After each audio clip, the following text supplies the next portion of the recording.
everyone, welcome to Hedgehog Hollow. Now a couple of weeks ago I showed you that I had bought the Clarity brushes at the stamp store in Buffalo. And I really bought them just because I was intrigued. Now you've seen I use Barber's brushes normally, and I also thought while we're looking at blending tools we should actually look at the Ranger tool as well. So I have 3 colours here. I'm just going to blend them. So I normally do a blue in one corner, a pink in the other, and then the purple in the middle, as though the 2 colours have met. So we're going to try and do that. We're going to do it with Clarity brushes, we're going to do it with my Barber's brushes, and with the blender tool. Now it's worth saying first of all that these Clarity brushes, I think, yeah, they're $33 for the Clarity brushes, so they're really pricey.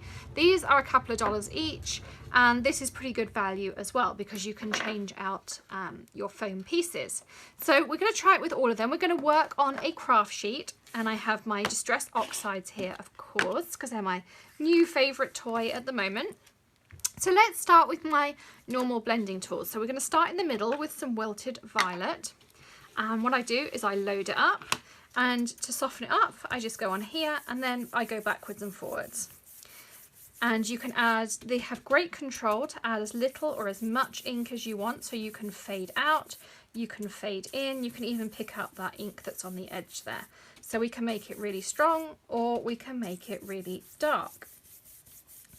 So if you keep working, you can add water to them. Because they're built for shaving, they're really durable and you can wash them out easily. I have sort of a pink, a green, an orange, a red, that sort of thing. And then I just interchange them and wash them out, probably not very often, more like once a year or so.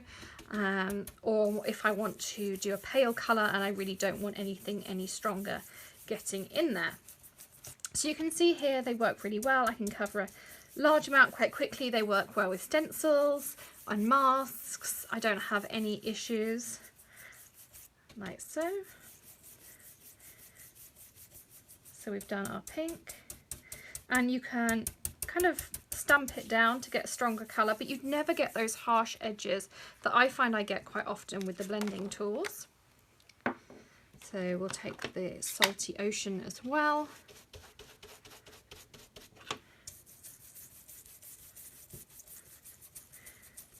I like the amount of control I have here. So you can see I can add little bits of ink, lots of ink. I can blend in colours.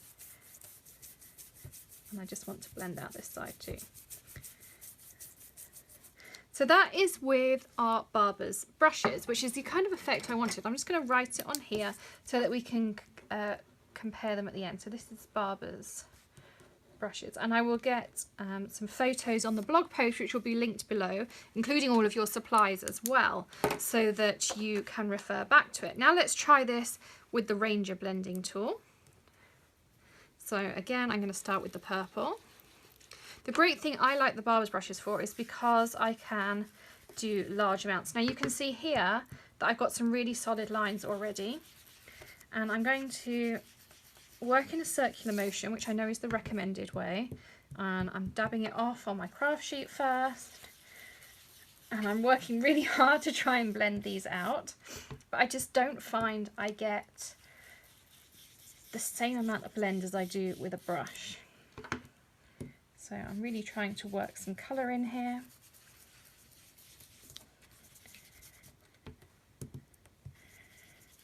And fade it out. And I'm working on some Neenah Solar White, but it just really isn't gliding like it did with the brushes.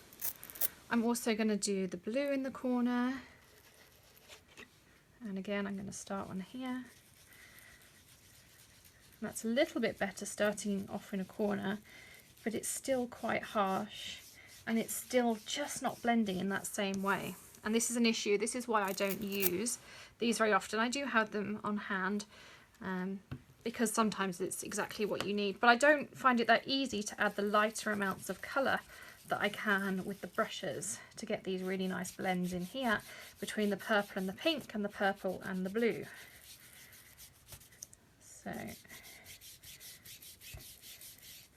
that's pretty intense. Now maybe you want a darker look and that would work perfectly. So this is the Ranger tool.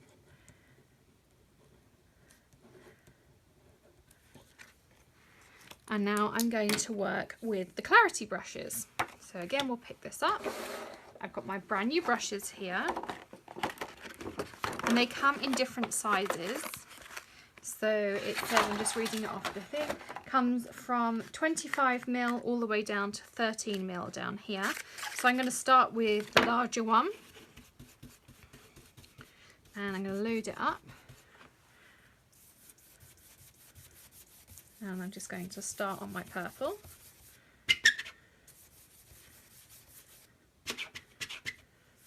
So I did a pretty big expanse here with my larger brush. And let's try one of the smaller ones. So that's the pink. The new lovely bright picked raspberry. So even so, I still find I'm holding it quite a long way down just to get the amount of control. If I hold it up here, I don't have that much control and I feel like it's slipping all over the place on me. So I'm still holding it on that silver piece there. Again, I'm blending really nicely. I have to say, they're just like working with my Barber's brushes. And now we're going to use that Salty Ocean in this corner.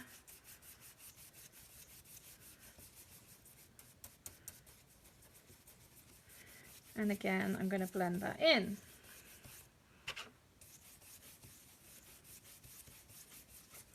So let's write on this one so we know what it is as well. So this is Clarity brushes,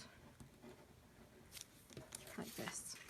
So let's have a look at all three together. So we have our Barber's brushes, our Clarity brushes, and our Ranger tool. Move those up.